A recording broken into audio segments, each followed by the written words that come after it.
Here we go. You are now listening to Random Ramblings with Rob. Yay! Yeah! Look at it. Boom, boom. Boom. Boom, boom, boom. What up, everybody? It's your boy B-Rob, and I am back with another edition of the Random Rounds with Rob podcast. First and foremost, I'd like to thank you, the listener, for coming back each and every week, or however you listen to podcasts. If you're a new listener, you picked a good and somewhat of a somber episode to tune in on. Reason being, today, as I record this on a Sunday, it is Mother's Day. And Friday morning, I got the news that my grandmother passed away. I'm all right at the moment, but it just kind of sucks about the timing and everything with Mother's Day and everything this weekend.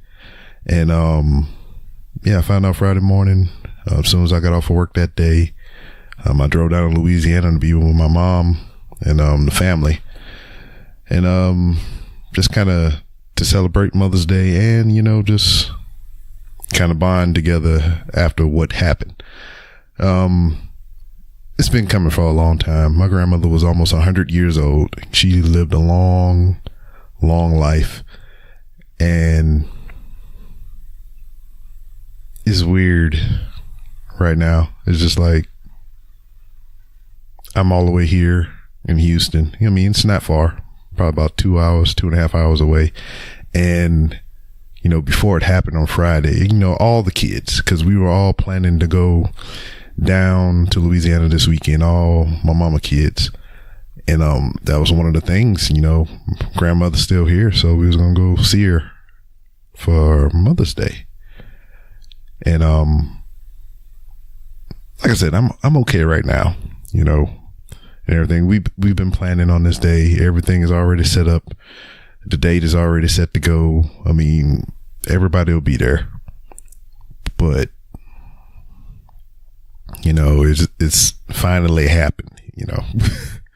I mean, it's just weird, because, like, now she's not there, you know. But anyway, that's kind of the reason why this episode was late. I kind of debated on not doing it, but, you know, I'm kind of back in my old format and everything. So I hope you don't think me talking right now is like my guest is on the line right now and he's like, oh shit, I just found this out too. Nah, I had a whole bunch of voicemails from Hoppy. And, you know, anybody that contributes anything to the show in any kind of way, I want to give them their due. So I did it this way this time, you know, because I wanted to give Hoppy his airplay and everything. Like I said, he took his time out to send in stories and share with me and you all on the show weekly. And, you know, I consider him a part of this show. And, you know, I did my format this way, and then this happened on Friday, and now I'm talking about it here. And but anyway, speaking of my guest this week is Brian King. For those of you who do not know him, he is a detective on a new SHOWTIME series called The Chi. And it got picked up from season 2, from what I can recall. And I was able and, you know, blessed enough to have him on the show. You know, I got to talk with this guy for about an hour, which you'll hear here shortly, and just speaking with the guy and everything. I even told him at the end of the conversation that I liked him. I like him a lot. He just genuinely seems like a cool person, you know. We have a lot of relatable things that we speak about in the interview and everything, and I'm not going to hold you too much longer. I'm going to let you go ahead and dive into that. But all those stories, all that voicemail stuff that I was talking about after the interview, Hoppy has a lot to tell you. So I think he got like 3 stories, which equates to like maybe 6 voicemails. So it's probably going to be a story per 2 voicemails, anything, but it won't be that long.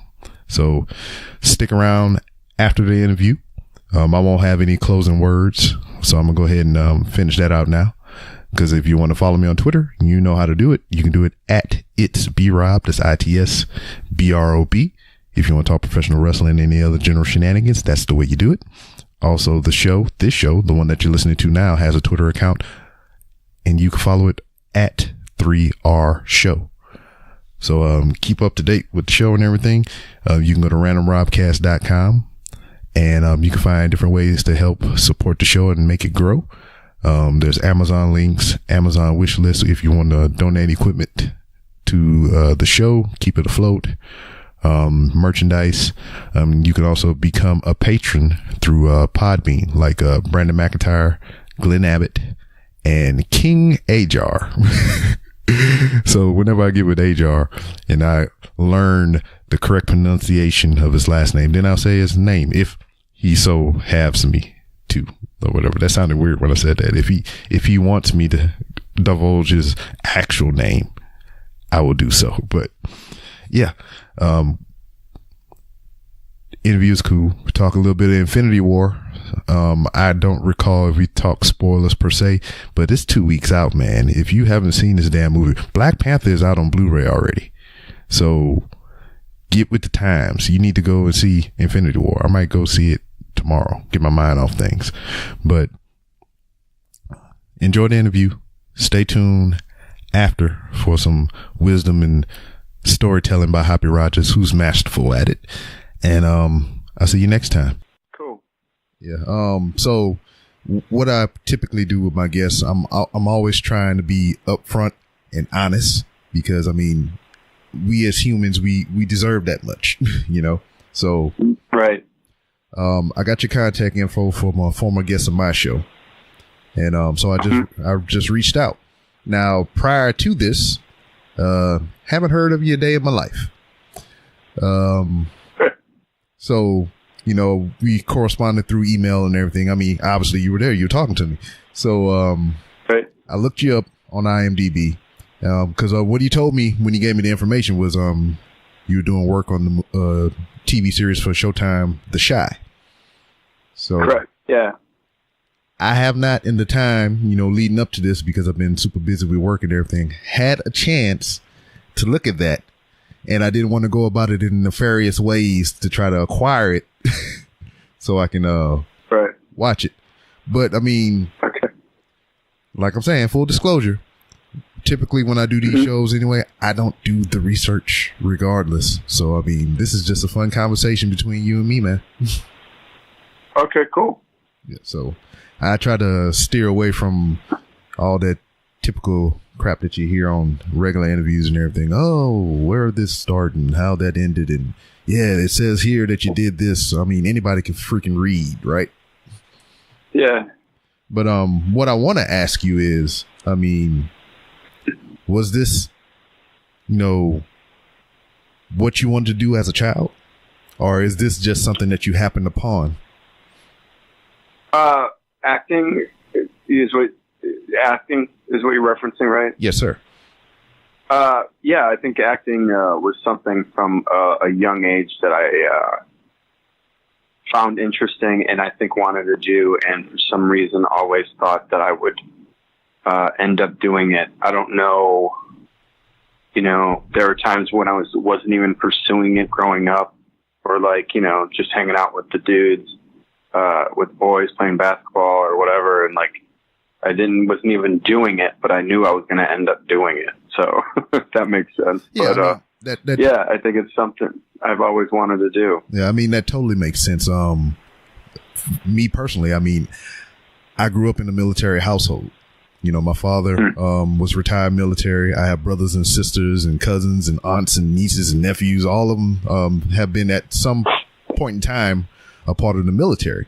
So, I mean, it was pretty much kind of the same thing for me. It's like I knew it was probably something that I was going to do. But, you know, even though, you know, as a child, I thought about it. But, you know, between being a child and actually growing up and graduating and going to do the thing, it was just like it wasn't, you know, determined. That's what I was going to do. But I knew I was going to have something to do with it eventually. Yeah, I think it's more who you are. It's more part of who you are than basically what you do. In the end, you end up doing it, but it's more of who you are than what you do, I guess, in the end, I'd say. Yeah. Because, I mean, it's some kind of form of a emulation or whatever. Because, like, I mean, my father was in the military. So, I mean, it kind of, you know, had some kind of allure to me because, you know, he did it, you know, and I look up to my father. So, like, when it comes toward you and acting or anything, was anybody in your family an actor or anything like that? Or was it just, you know, just a natural curiosity? I think it's similar. My parents are both very outgoing people, and they were both really like enjoyed the entertainment industry. But where I say that they love TV and movies. But my dad was always the life of the party, and I think that he was always the guy that was making everyone laugh.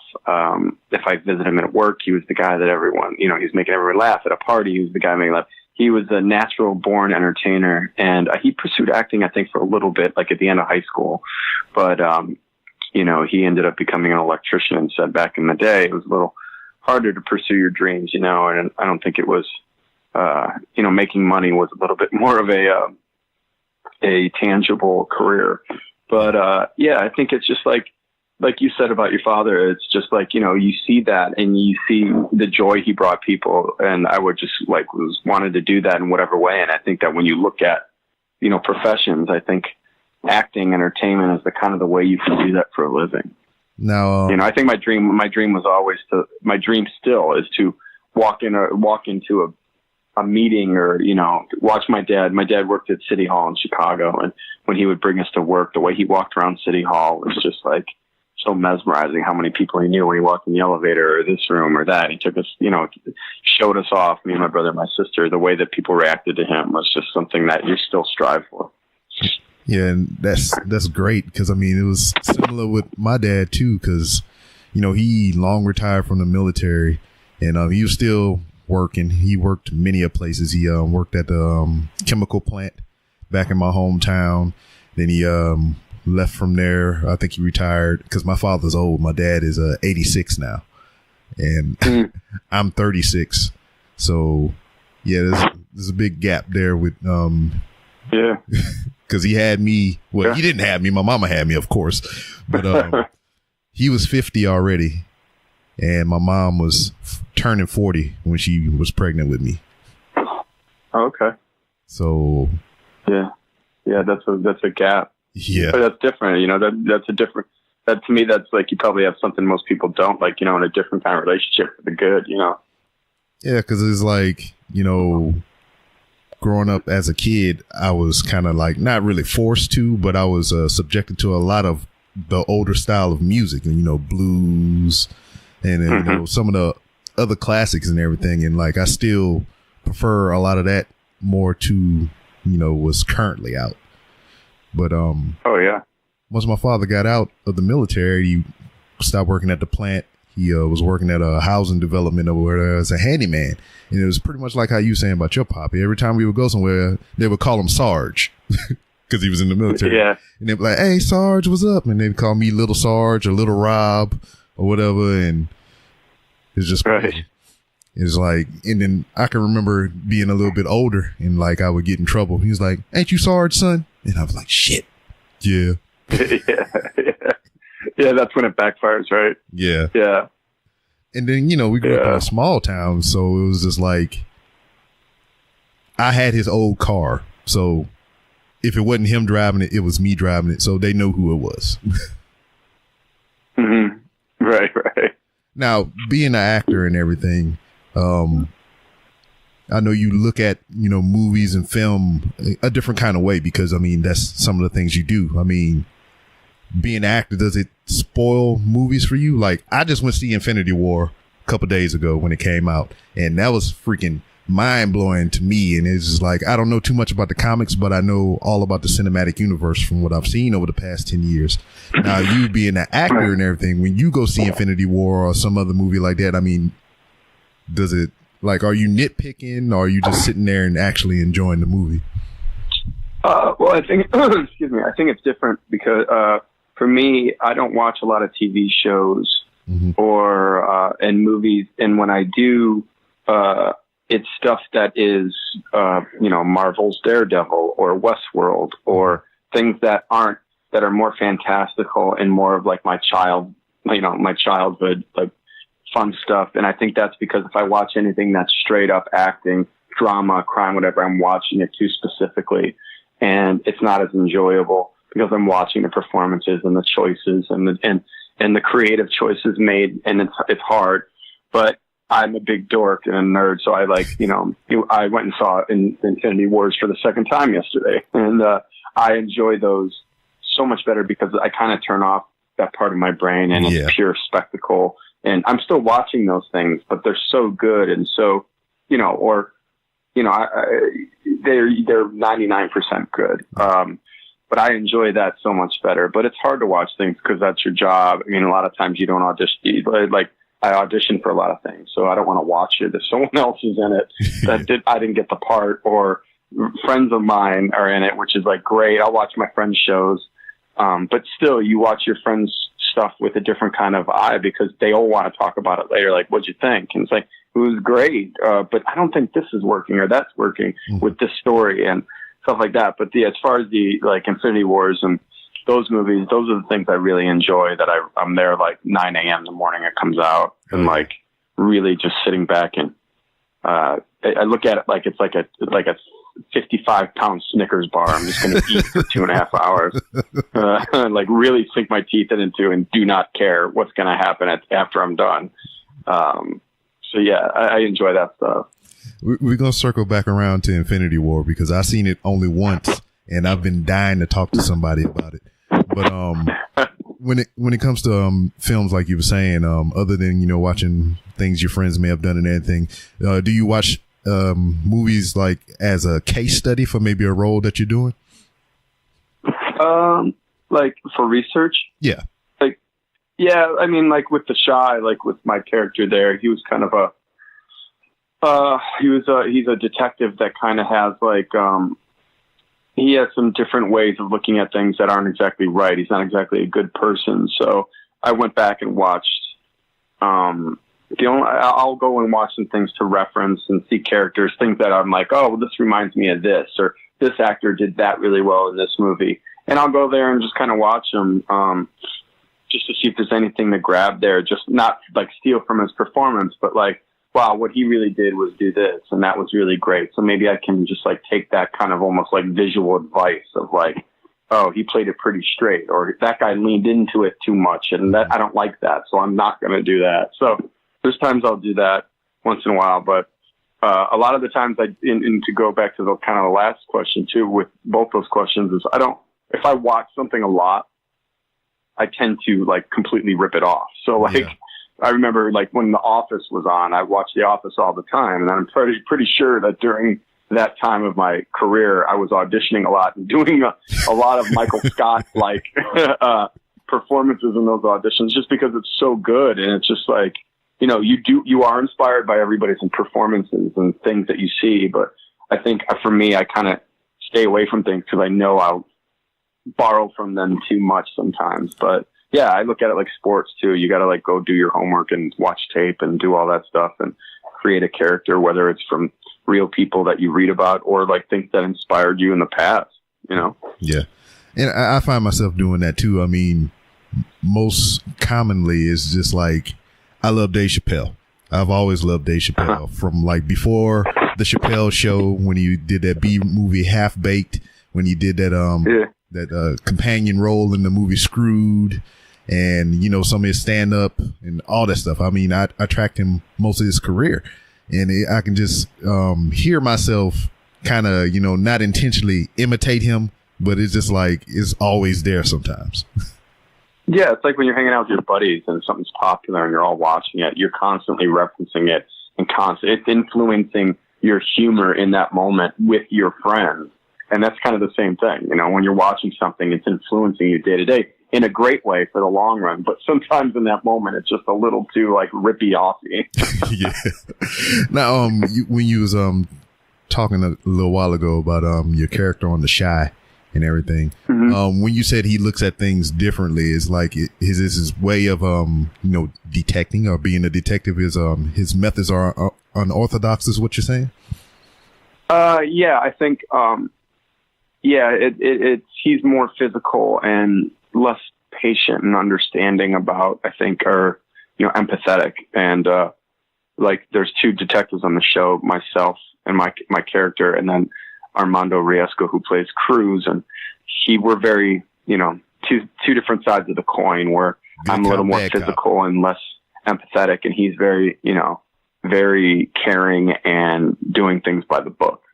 And I think that's kind of what that means, without giving too much away. Yeah, it's like the proverbial good cop, bad cop. Yeah. Yeah, because another guy that I forget what show it was. I know it was like might have been one of them CSIs or SVUs or some shit. But the guy, because you talked about Daredevil and everything, guy that played the Kingpin. Oh yeah, Vincent D'Onofrio. Yeah, he was on one of them detective shows or whatever. And he was on Forever. He was what was it? He was on something SVU. I think it was something. I don't know.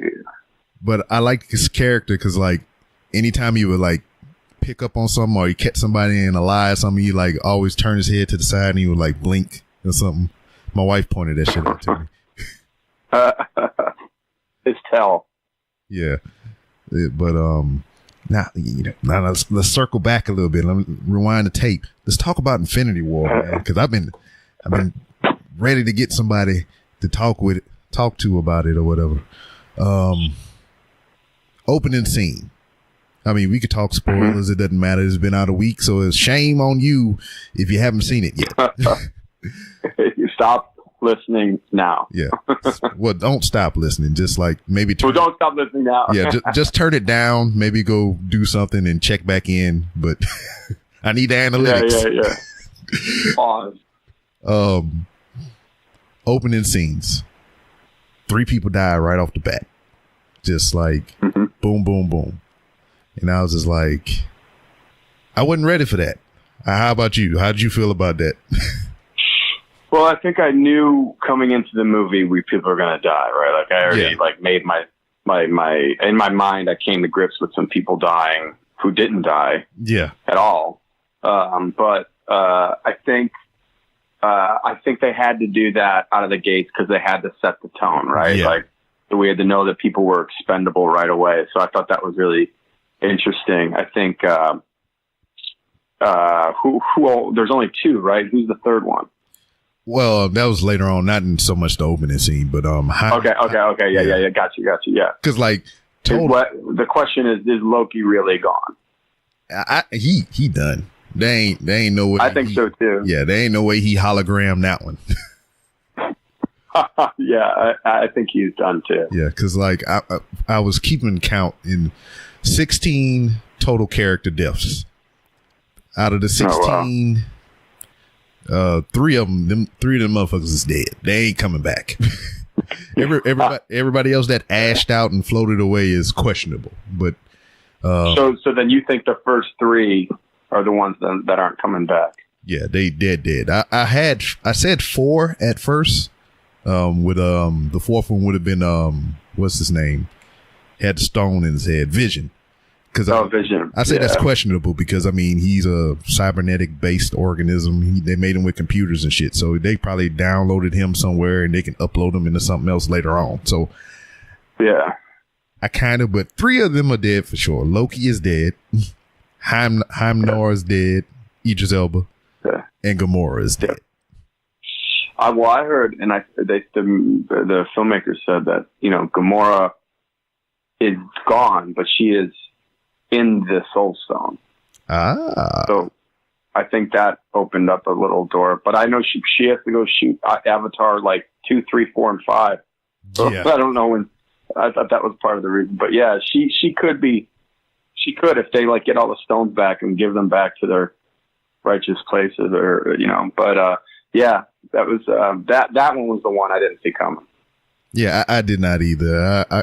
And then later on, before they even got to that point, to when they went to nowhere, and they tried to stop Thanos before he got there and got, I think it was the Reality Stone from the Collector. I thought Mantis and Drax ate it right there. I thought that was the end of them right there. Oh, really? Oh, yeah. No. I didn't think that.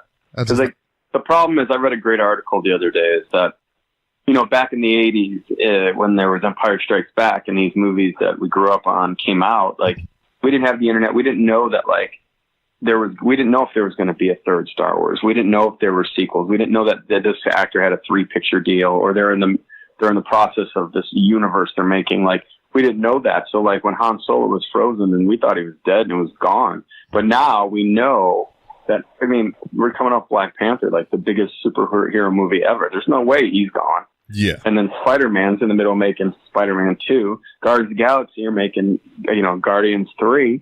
So it's like Doctor Strange has only one movie. Like, that was my only thing where I was like, oh, this is amazing. But like, it was a little too obvious how they split them down the middle. Yeah.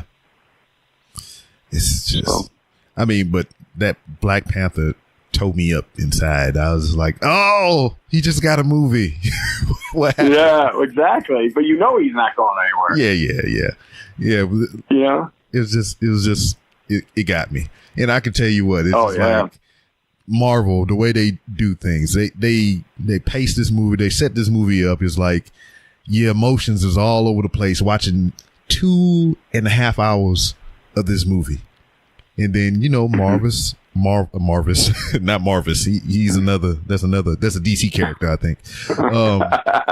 Marvel, they are notorious for the end credit scenes, because it pieces is another piece of the story. They put you through this emotional roller coaster. I said this on another show, and they made you sit through all those credits with your fucked up ass feelings and the somber ass music in the credits until you got all the way to the end, to that end credit. Yeah.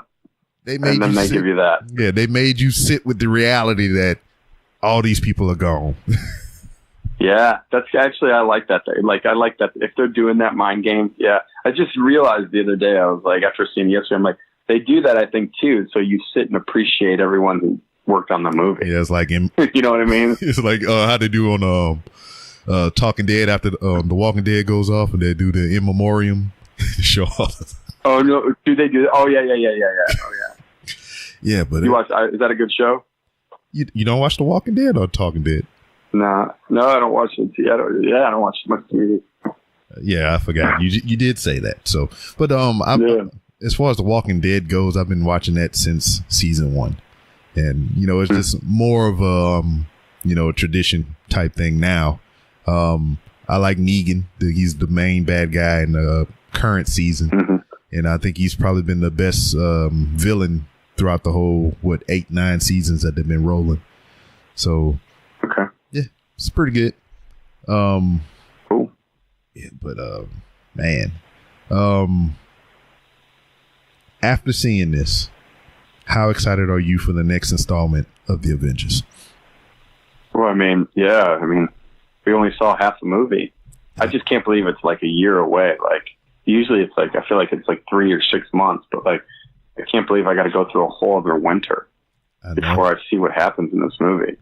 But it's going to be like, if they did this well, the second half is going to be and they fantastic. Billions of dollars. I just billions of dollars. I mean, I get it, but I just I don't understand. It's just like, there's so much freaking money. I can't comprehend like how they do this. They have like a $230 million budget, and they come back and make billions off of that.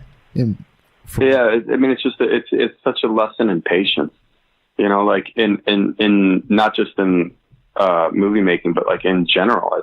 I think everybody, as soon as they want to make some money, try to make money as fast as they can, when the long play of what they've done has made them what they are and like made them better at what they do. But I think in life in general, we all want the quick reward, quick awesome. But they've been playing this for 10 years. It's like, that's the success. Like, their patience with it. And like, when everyone's trying to push them and do whatever, then just like, no, we got this. We're going to do this.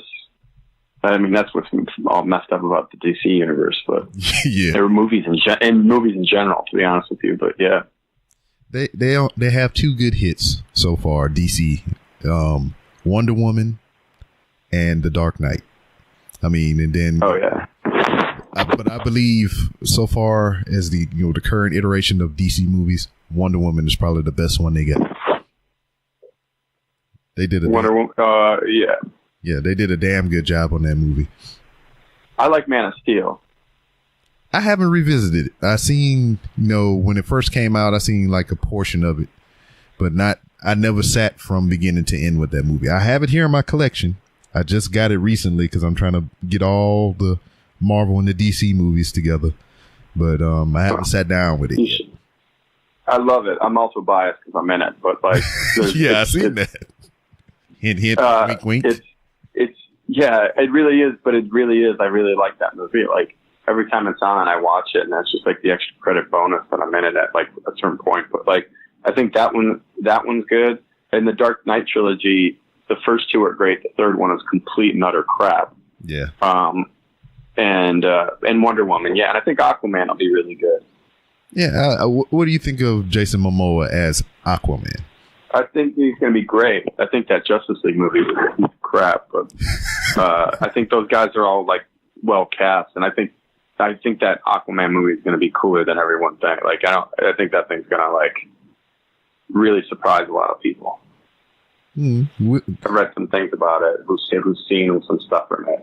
But yeah, they're awesome. Yeah, because I could sit here and say it's going to suck all day, but I know damn well I'm going to go see it. So. Yeah, I mean, problem with me is I'm so optimistic about these movies, and they shit on me every time. Yeah, like the DC movies, and it sucks. No. And then the Marvel movies come out, and they're amazing, and you're just like, God dang it. Speaking of Marvel-ish movies, what do you think about that Venom movie that's coming out? I'll be honest with you. I think it. I'll see it for sure, and like be excited about it, but. To me, that Venom didn't look too much different than the Venom from the Tobey Maguire movie. Yeah. I love Tom Hardy. I think he'll be badass, but like that trailer does nothing for me. Exactly. I was just about to bring that up. I wanted to see what you was going to say first, but like, I think it was just like cut awkwardly, and they just picked the wrong scenes for that trailer. Cause like sometimes when he talking, his voice it sounds like he's a little mentally slow. And it doesn't sound quite right. I follow people is my job, and you suck at it. Yeah, I mean, I didn't. There's something about him that's cool, but I just didn't. I don't know. I don't know enough about Venom to think that he deserves a whole movie like that. I don't know. Yeah, I mean, but I don't know too much comic book wise, but just like remembering watching the old Spider-Man, the animated series on Fox back in the day, like the X-Men series on Fox. Watching all those or whatever. Venom was a bad guy. He was a bad mofo, and I believe just based on his his web of he got his own series of comic books. He got a whole bunch of portions to where he the bad guy, then he turn around and become the good guy. He jumped from different hosts and everything. So he has enough material to make, a compelling argument for a good movie. But yeah, I mean, once I see Carnage, then I think I'll be excited. Yeah. If you could put the symbiote on an actor, who is that going to be? Who is going to be your Carnage? Oh my God! Well, did you hear who it is? I heard Nicolas Cage. Oh yeah, that's what I. Oh no, it's not him. Okay, please tell me somebody good. It's Woody Harrelson. Whoa, yeah, I guess that's not too bad. Woody Harrelson is one of our best character actors today. He's in everything, but to a fault. Yeah, that's not too bad because he surprised me in that War of the Planet of the Apes. I didn't think he can be that. Oh yeah. Yeah, I didn't think he could be that mean of an asshole. Yeah, he was good in that. That was a good movie. Mm-hmm. And then I haven't watched it yet, but I'm gonna revisit it here pretty soon. I just got Natural Born Killers. Oh wow, yeah. So I want to watch that again. But he has, like, I don't know, he's changed a lot in recent years. Like as far as the roles that he's been playing and everything like that. Mm-hmm. I mean, I think it's for the better. It's nothing bad about it. I still remember. No, he's truly one of our best character actors. I mean, he was Woody. Is that what you're gonna say? White Men Can't Jump. Yeah. Kingpin. Kingpin, yeah. I love that movie. This shit is so fucking funny. Oh yeah, he can do both all that stuff. He was in that 3 Billboards movie. He was in Old Country for No Men. He's in the Han Solo. Mm-hmm. Shit, he's great. Yeah, I don't know, but like, all right, that's who they gonna put it on. But like, who would you pick though? There's Carnage. Yeah. Man, that's tough.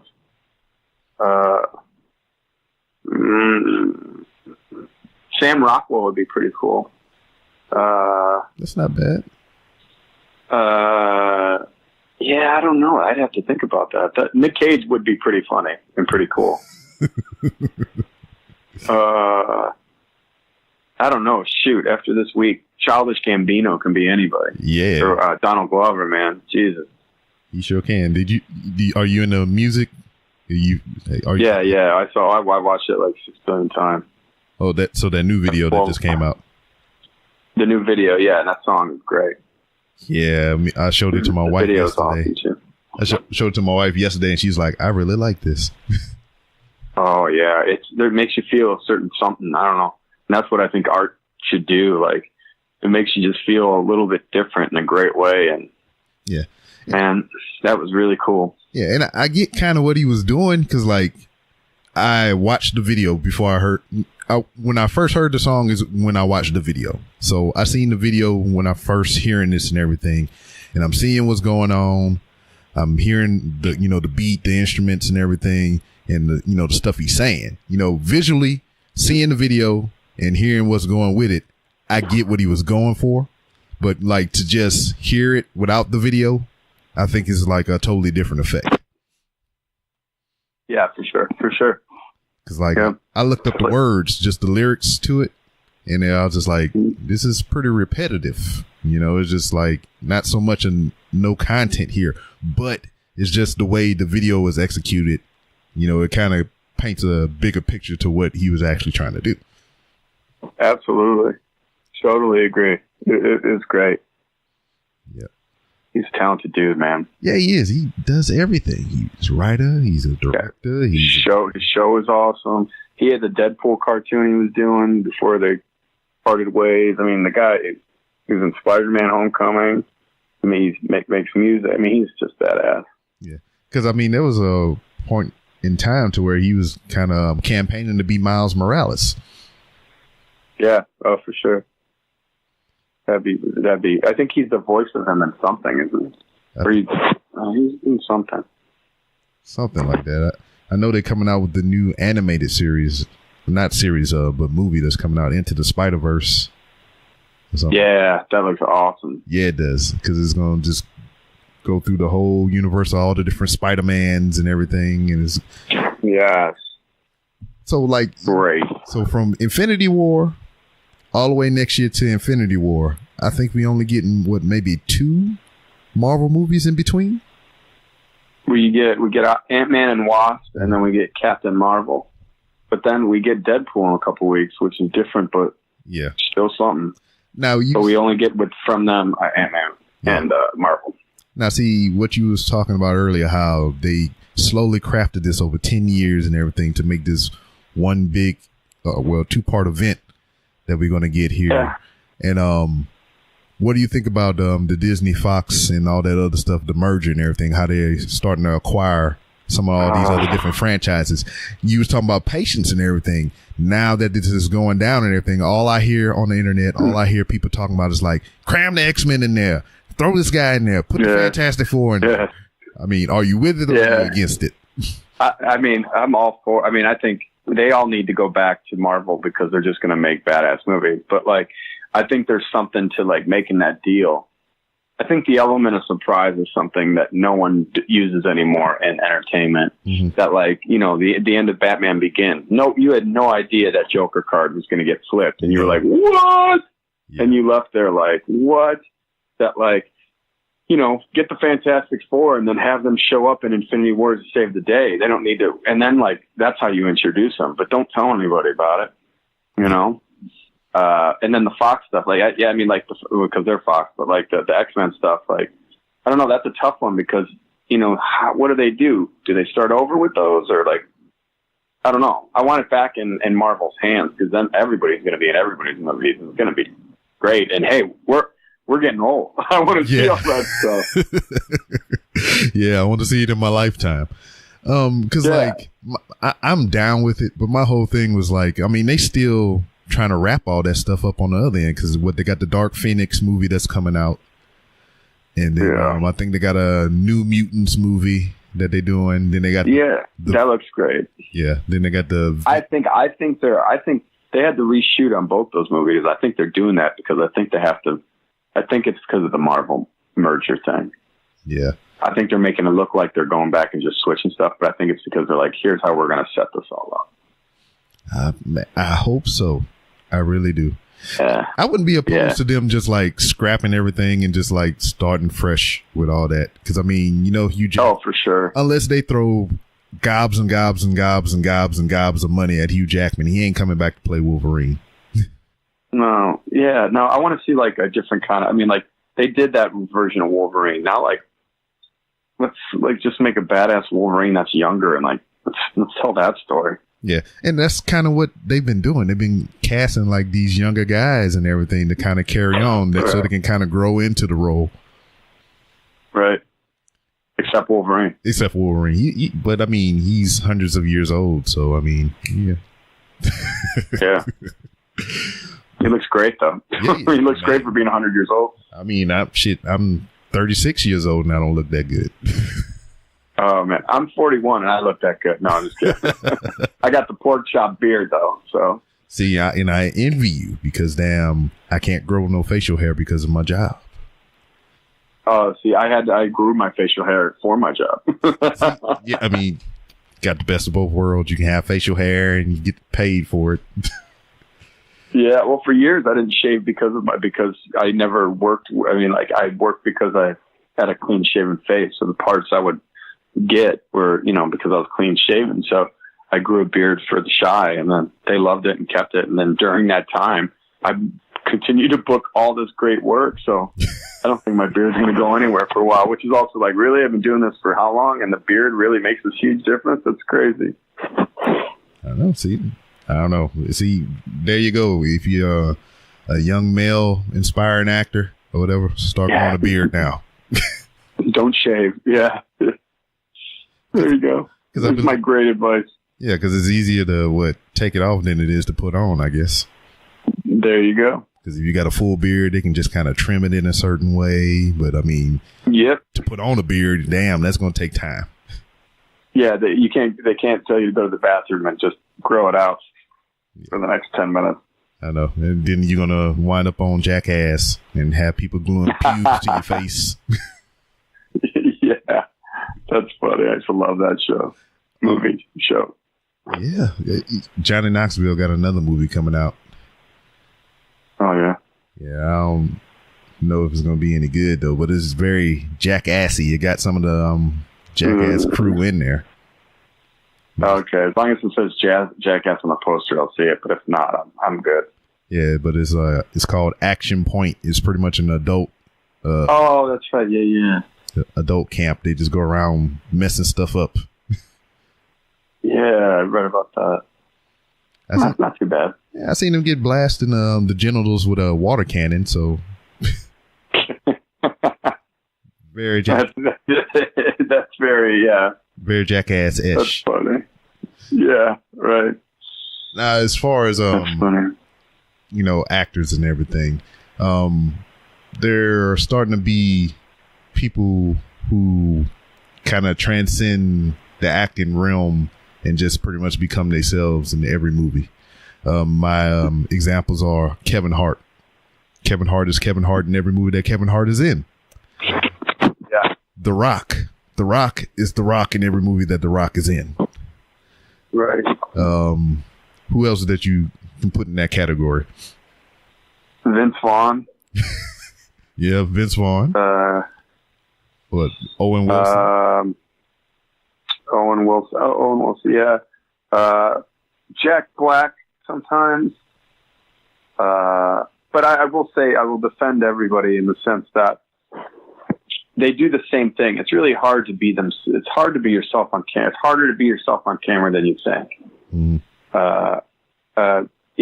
So yeah, Jenny McCarthy. That's another one, or not Jenny. Melissa McCarthy. Melissa McCarthy. Hey, see, I'm glad you did that because not too long ago I was on another show and we was doing like, you ever heard of the fantasy league thing for the movies? You know how they do that? No. Pretty much we do like a draft style picks of movies for a certain quarter. So 3 months worth of movies, and we each get to pick X amount draft style, and whatever combination of movies that we pick, whoever has the most grossing box office total, that's who wins. Oh, okay. So Melissa McCarthy's movie, I forget the name of it. I think it was Overboard or something like that. That's coming out, was amongst the list. And I seen her name up there, said Melissa McCarthy. And the whole time I was looking at this shit, I was like, Jenny McCarthy making a whole new movie? So I was thinking it was Jenny McCarthy too. Yeah, I forgot. Jenny McCarthy's from Chicago. Oh. Yeah, that's funny. Is she going to do a cameo on The Chi? I don't think so. I don't think that one will work out. Now, what is that atmosphere like on that set? Just all the range of actors and everything. Because like when I look at the casting list or whatever, a lot of African Americans. Yeah. I mean, that's the story we're telling. There's the South Side of Chicago. Is a specific community that's really, been talked about in, recent years because of all the murders and deaths and violence. And, our story is letting you into that world and letting, there's like some crazy number of like 600 or 400 or 500, in the last year, murders, gun violence in that part of the city, on the south side of Chicago. And our story is about one of those deaths and how it kind of like affects the community and that ripple effect, throughout a neighborhood. And, that specific neighborhood, is about that. So, yeah, I mean, as far as the cast is unbelievable. And, there's a lot of storylines on our show. So you're kind of, put into your silo of actors and storylines. So you don't get to work with everybody. But, we kind of like shot on the down low in Chicago last summer. So it was really nice and intimate and really great. And we had an amazing crew and some amazing directors and great showrunner and Elwood Reed and Lena Waithe and Common at the controls. And it was really great, man, and really chill. And, I've done a lot of things, but it was really what I think you aim to do, especially when you get scripts and you're telling a story like ours that's really well created and told and means something and is trying to inform the world of something. So it was really great, man. Cool. Really proud of it. Because I'm looking, at some of the reviews. It's like 7 out of 10, 7.3 out of 10, 85% on Rotten Tomatoes. I mean, so that's freaking amazing. And, I'm looking forward more to seeing it. Just so much because you're in it. Not so much because Common. I don't care about Common. I care about you. Oh, thanks, man. I appreciate that. It's good. If you like good storytelling, which it sounds like you do, I think you really like it, man. Yeah, I'm down. I'm gonna probably get the good music. I'm gonna probably get the 7-day free trial of Showtime so I can binge it real quick and then I cancel it. Hey, dude, I didn't have Showtime until I was on the show. So, but yeah, it's worth it. I'm usually like weird about, I'm not a person that wants to shove my work. Most of the time you do things, you're like, yeah, I did that. Like, where is it? You're like, well, it's great. I didn't fade off, but I think this is really well done. Good. And it's important. Good. Now, I see here that you have a producer writer credit here for a short called Pizza Night. Tell me about that. Yeah. That's a little short film I made that I wrote years and years ago. And I was going out to LA to have some meetings with some agents a couple of years ago. And instead of having like, all the things that I've done on TV shows that I'm like, cool, I wanted something that I really wanted to show my chops in. And I decided to make a couple things, and that was one of the things I made. I just wanted to make this scene that took place in a restaurant with this guy and his parents. That was a scene in a larger movie I wrote years ago that we never made, but I always loved that scene. So when it came time to making something, I pull that scene back out and I go, I think it's time to make this. So I, asked some friends of mine, some guys that production company that I'm good friends with, that these guys make some great stuff, and ask these like actors that I've always been fans of in Chicago. And we got together and we made this, and then it came out so great that it was its own short film basically. And it was like a happy accident that it was basically this 4-minute film that has a beginning, middle, and end. And we submitted it to all these film festivals, and we got into a bunch of film festivals and got to travel to Las Vegas and Nashville. And we actually had our Chicago screening a week ago Tuesday. That's so it was a really great experience. It's nice when you make something, you screen it, and then afterwards people come up to you and they give you compliments, or it affected them, and it's just usually you're the actor in that thing that happened, as opposed to the person who we made this together. So it's a really cool experience. Yeah, that's amazing, man. Now, you said that was pretty much a snippet from a larger story, correct? Yeah. So what happened to the rest of the story? How did we get here in the pizza parlor? Well, it was something that it was like the first movie script I ever wrote years and years ago. Oh yeah, I used to work in advertising, and I was a writer. And it was the script I was working on the side, and then just never kind of picked it up because I didn't know really what I was doing. I just wrote a script, and then it just was something that I always thought was solid, and that faded away. And luckily, I still remember that scene for all these years because I was super proud of it. So it ended up coming back into my life. That stuff happens for a reason, and I don't know why or how, but I believe in it. So I didn't think I'd be sitting here in 2018 talking about that back in 2003. Wow. But yeah, pretty cool. What was the inspiration behind it whenever you did write it? It was just like you wanted to try to write something, or it was just like something you just kind of holding in your head or whatever, you just decided to put it to paper? I think it was like at the time I wanted to write something, and I think I was probably, I think you always write what you know, so it's kind of like reflective of my life at the time, and the specific pizza nights about this dinner. This guy has this 36-year-old guy who has with his parents every year. It's an annual pizza night that he has with his two parents, and I won't ruin it for you, but it's pretty funny why they're there and why it's annual. And I think when you watch it, you see where it comes from and kind of the things that, like, I wasn't trying to speak for me. I was just talking about, it's about my family, and it's about love. It's about that kind of thing. But okay.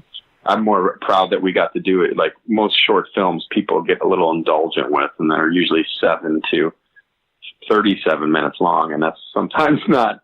That's not really a short. No, it's not.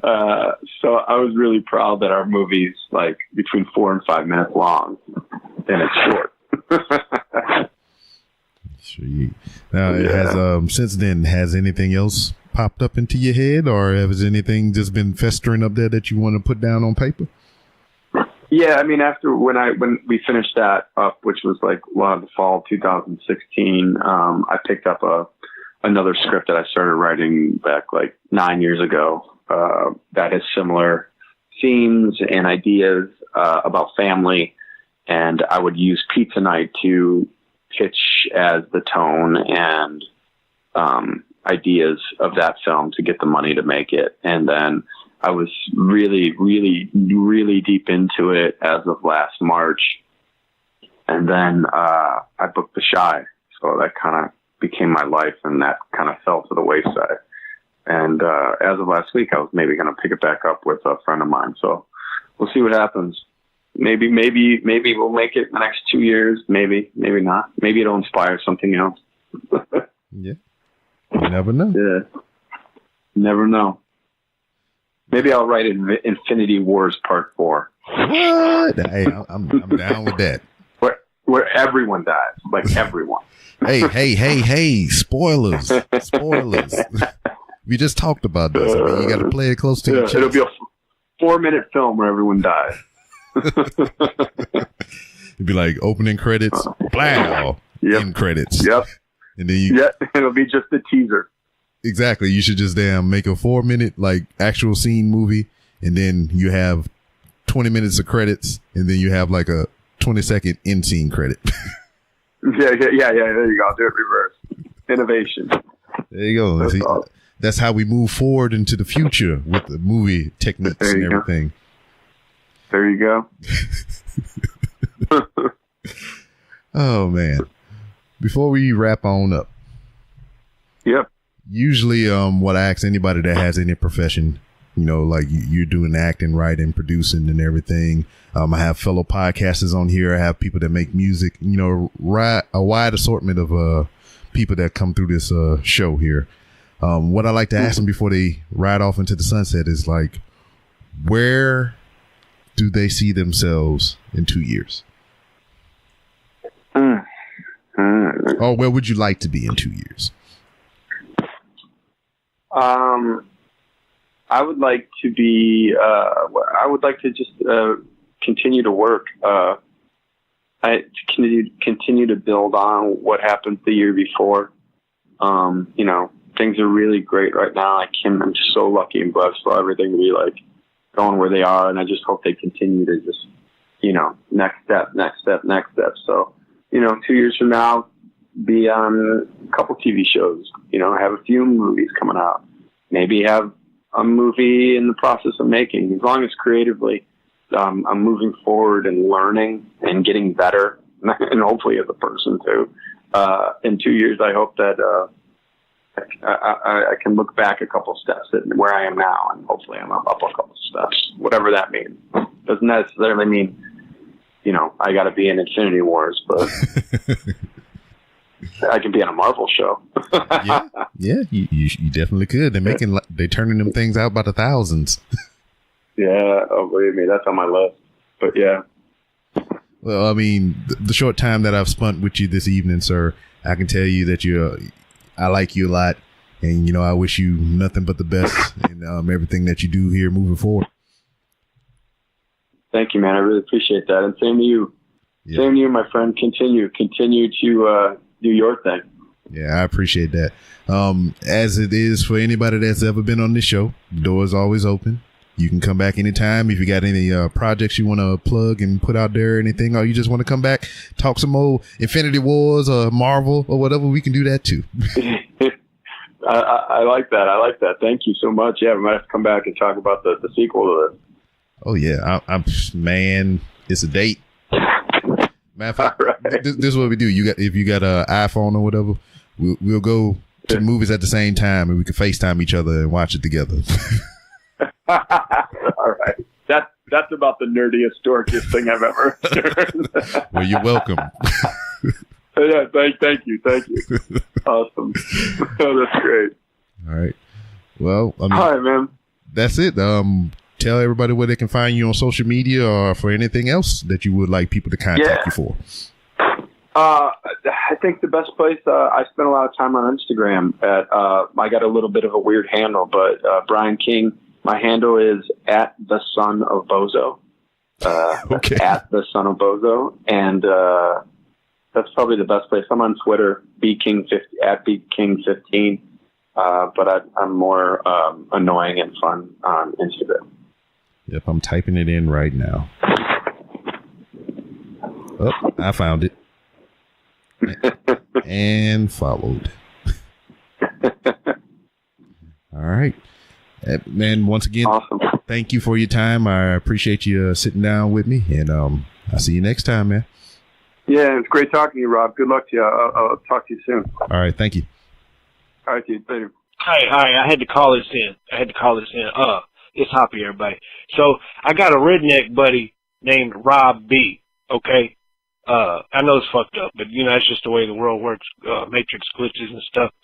Well, anyways, the Knob Creek machine gun shoot was 2 weekends ago. And when we was there, he asked me, do I think it's possible to build a jetpack using downward firing machine guns, like for real in real life? And I'm like, you know what? Maybe. So we went and talked to these scientists, and I was sort of surprised to find that the answer is yes. But to really do it right, you're going to have to talk to the Russians. So the principle here is pretty simple. If you fire a bullet forward, the recoil pushes you back. So if you fire downward, the recoil should push you up. So the first question we have to answer is, can a gun even lift its own weight? So if a machine gun weighs like 10 pounds but produces only 8 pounds of recoil when firing, that motherfucker ain't coming off the ground, let alone lift itself plus a person. But in the engineering world, the ratio between a craft's thrust and its weight is called, appropriately thrust to weight ratio. If it's less than 1, the vehicle can't lift off. The Saturn V rocket, it had a ratio of 1.5, something like that. So despite growing up in the South, not really a firearms expert, so to help with this question, I got in touch with another acquaintance I got in Texas to answer Rob B's question. It's fucked up. Everything's connected. I swear to God. Now, please, goddammit, don't try this at home. So as it turns out, the AK-47 has a thrust-to-weight ratio of about 2. So that means if you stood it on its end and somehow taped down the trigger, it would rise into the air while shooting. This isn't true of all machine guns, though. So like the M60, it can't produce enough recoil to lift itself. So the amount of thrust created by a rocket or a firing machine gun depends on, 1, how much mass is thrown out behind it, and 2, how fast it's thrown. So thrust is a product of these two amounts. So thrust equals the mass ejection rate times the speed of ejection.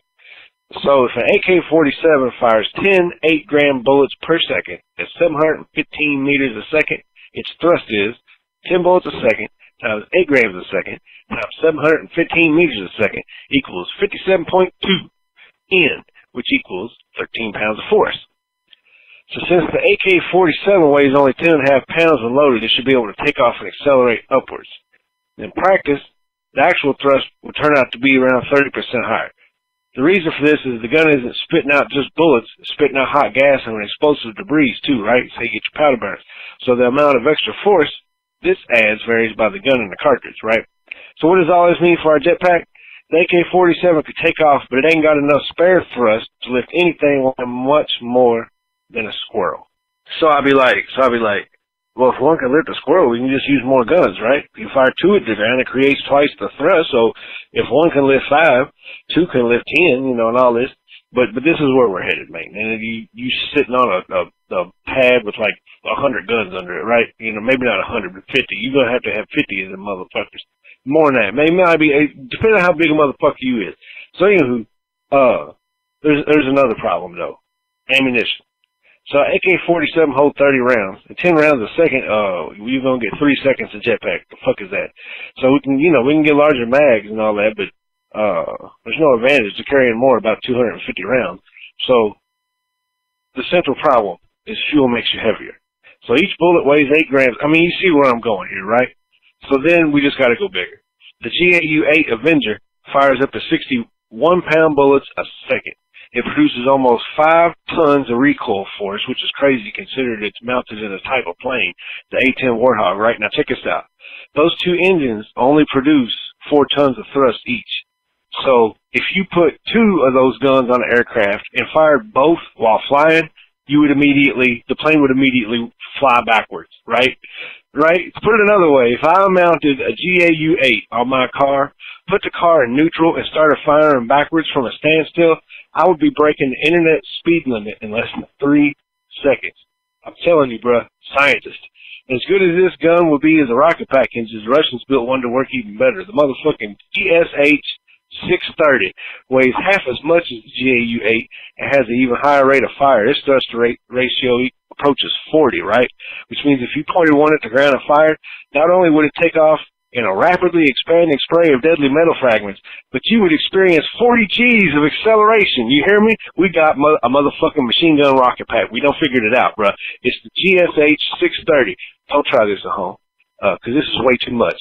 In fact, even when it was firmly mounted in an aircraft, the acceleration was a big old problem, right? The recoil had a tendency to inflict damage on the aircraft. The rate of fire was reduced to 4,000 rounds a minute, but it ain't helped much. Landing lights almost always broke after firing. firing more than about 30 rounds in a burst was asking for trouble. But if you somehow can brace a human rider, make the craft strong enough to survive the acceleration, wrap a GSH 630 in an aerodynamic shell, and make sure it was adequately cooled, bitch, you could jump mountains. And that's Hoppy and his science lesson for y'all. Hey, what up, everybody? It's Hoppy. I got to talk about my fight, man. Everybody on Twitter, you know, we done been laughing about it and all that, but some of y'all don't fuck with us on Twitter, and y'all need to get on there and fuck with us for real, because there's some crazy shit. Like, there's a fucking fight between Wendy's Pop-Tarts and Moon Pies going on right now, the Savage. And if y'all are missing that, then I'm sorry about that. It's Steak, I'm trying to get into shit. Fucking motherfuckers. Fuck y'all motherfuckers. I eat y'all motherfuckers. Not your food, neither. Assholes, cow. Anywho, man, I'm telling you what, I was a fighter when I was young. It was an every week thing. It fucks me up when I talk to people that's never been in a fight. I can't even imagine that shit. But I mean, that's how I grew up. You know, I got bullied when I was young and finally had enough and fucked all my bullies up, and it's been fighting ever since. And there came to a point in my life when I started doing it inside the dojo instead of outside the dojo, so there was no legal problems. But fighting is just a good part of my life. But I took the whole winter off, and, you know, fighting and fitness and all that, it's a depreciating thing, and it happens real quick. And I tell you what, I'm out of shape bad. And, you know, this shit was a reality check to both. I need to keep working out and not take breaks, and I'm getting old. And when I was young, you know, fighting ain't shit. Next day, no big deal. I might have a little bruise or a little soreness, but it ain't like now, man. 36, so I quit my job. I was pissed off. I needed to fight. And then lo and behold, like a goddamn serendipity, my old master from Krav Maga calls. And, he was my second one, not my first one. But, that's a whole other story. But anyway, he called, got a new dojo and all that, because the landlord at the last place was it don't really fucking matter. He got a new place, wanted me to come fight somebody. I was like, fuck yeah, I got you. So, we get down there, and, this dude's probably the same weight as me, but about 2-3 inches taller than me. So, you know, he's skinnier than me, but he has better reach. And, you know, tall motherfuckers their elbows can reach as far as a short motherfucker's fists, and elbows are knives. Anywho, when we spar, we don't hit each other in the face. It's all grappling and body blows, you know, because we gotta go to work the next day and all that. But it's still full contact, you know, go for it. In Krav, we got a whole bunch of debilitating moves that'll maim you for life and kill you, and we can't use those. So, like, when you spar, it's a real weird situation. You gotta trust the guy, and, you know, not to use that, and trust yourself not to get pissed off and use those moves on somebody, you know. So you got to have a mutual respect. But we get at it, and it's body blows, and we're both, you know, basically getting little shots in the gut and on the side and all that. And I go for it and get a guillotine on this motherfucker, and I'm about to drop him. And he tripped me and threw me down, and now he's on top, and I'm in guard on the bottom, and he's throwing body blows. And so I'm drunk. I think I left off where I flipped him. He was on top throwing body blows, and I'm trying to get in.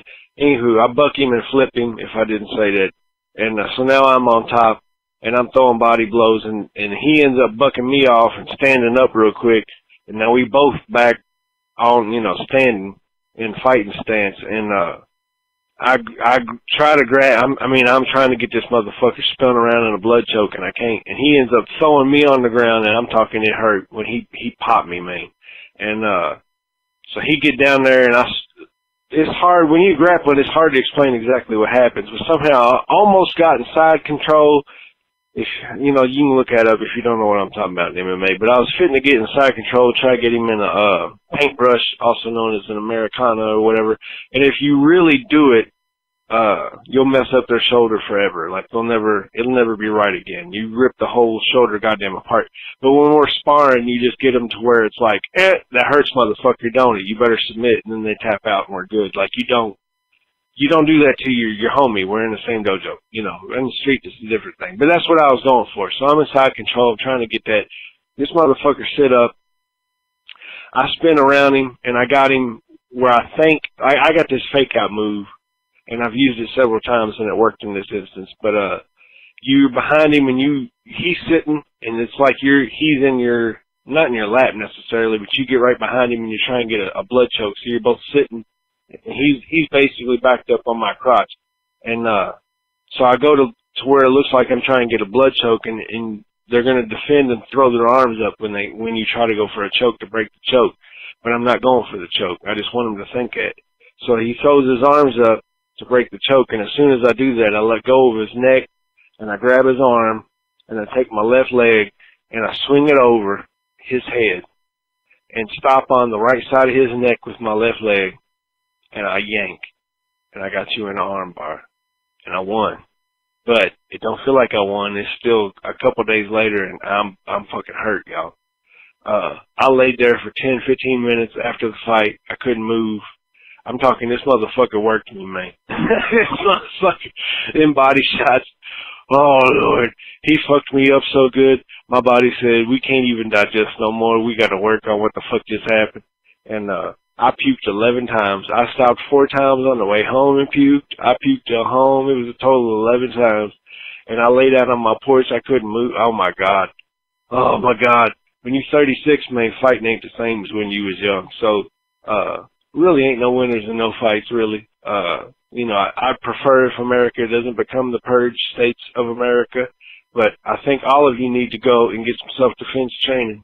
Yeah, this is serious. I think all of you need to go get some self-defense training, especially you women. Look, B-Rob been in the military. I couldn't whip him, but 90% of America couldn't whip me. I mean, B-Rob probably got 50 pounds on me. I mean, let's be real. I'd be seeing him in the Walmart videos. I'd give him hell. I mean, I might win on a fluke, but like, he got that much weight on me. I mean, that's a deadly factor. So, especially you women, you need to go get trained on how to get dudes in the position where you can kick them in the nuts so you can get away and run far away. Cause I'm telling you, you know, all kind of fucked up shit can happen. Cities don't grow no food. All it takes is some idiot terrorists to blow up some trucks on the freeway or blow the freeways up, period, coming into a city, and then there ain't no food. And we're literally 9 missed meals away from chaos, bro. I mean, I hope y'all realize that, man. We're 3 days away of no food away from everybody killing each other. And I don't know when that happened. I hope it don't ever happen, but we in a weird climate where the goddamn media is trying to get Republicans and liberals to kill each other, whites and blacks to kill each other, fucking men and women to kill each other. They trying to cause division anywheres. And y'all start that shit, I'm going to the woods. I'm not fucking with y'all. I'm not killing people because I ain't racist and I ain't sexist for real. I mean, the feminists fucked me up in their war on men, and I talk about that on Twitter. But for real, I don't give a fuck. And I ain't fighting in this shit. I mean, if somebody attacked me, it's one thing, but y'all start some civil war, I'm going to the woods. Y'all can fucking have that shit. I ain't getting involved. But, cause I love all y'all. I mean, even, I'm Republican, but liberals, I mean, I disagree with y'all. I'll talk shit, but I'll party with y'all. I don't give a fuck. We can think each other stupid. I love y'all. I mean, we all Americans. We're gonna have to stand against all these motherfuckers, and, it just is what it is. But go take you some lessons, man. Usually the first week in a martial arts dojo free, but they'll give you a wake-up call, man. I mean, go take them lessons, cause you need to get, and it gave me a wake-up call, cause I don't want to get in a fight and then be laid out where they homie can just come stab me because I'm puking because I just got in a fight. I can get my ass back in shape. It's Hoppy, man. I'm out. Welcome to Stories from Hoppy's Place of Employment. So, you know, I gotta give y'all a backstory on Louisville. Louisville used to be fucking crazy. I'm talking in the 90s. We had all these clubs, man. I'm talking Louisville was nuts. It was a party, man. It was the craziest shit going on everywhere. And they closed all the good clubs, man. O'Malley's is gone, Have a Nice Day Cafe gone, Bar Louisville gone, Phoenix Hill Tavern gone, Jim Porter's gone, Toy Tiger gone, Petra's gone, Club X gone, Have a Nice Day Cafe. They all gone, man. I'm talking, it's fucked up. O'Malley's, everything. They closed them all. And this city has been boring for a long time. Well, we finally got a dance club back, right? It's a rave club, electronic dance music and all that. And I'm the night chef. I ain't the head executive chef, but I'm the night chef. They're running shit when chef ain't there. It's kind of like the sous chef. But, so it's crazy, man. It's raving and dancing and hot bitches everywhere. And it's fun running the kitchen, I'll tell you what, but alright, I got a good story of these motherfuckers. So you gotta understand there's a hole. There's been a hole. It's been boring. And we finally got there used to be like 20 spots, and now we got 1 spot. But there was 0 spots for a while. So these motherfuckers are going crazy, man. These motherfuckers, look, so there was this wrecked-ass car out back. This dude had this wrecked-ass car, right? He is drivable. But him and everybody, they fucked up. They was so fucked up. They all decided to attack the car. So they all out there beating on this car, right? They beating on the owner of it's beating on it too, okay? So it's all legit. Like, we don't need to call police. They all out there, they're fucked up. They're all beating on this car. His own car even. And so one of them, look, there's this big ass dent in the hood. I'm talking like a triangle dent in the hood. I'm talking it was big, a pit. And one dude gets up on a picnic table and starts pissing on the hood, right? He's pissing on the hood of this motherfucker's car who's over here throwing punches on the gas tank door on the back quarter panel. And he's pissing on this hood. Well, I guess the other dude was oblivious because he's so fucked up. This motherfucker's running. He does a 10-yard wind-up run, right? This dude's pissing on the hood. This other motherfucker do a 10-yard wind-up run, B-Rob. And he jumps and does a flying elbow drop just like motherfucking Bret Hart in the old days, dog. Right into the piss puddle. I'm talking, dog. I was on my smoke break and I was dying laughing, dog. I said the only thing that would make this more complete would it be if I had some hooks.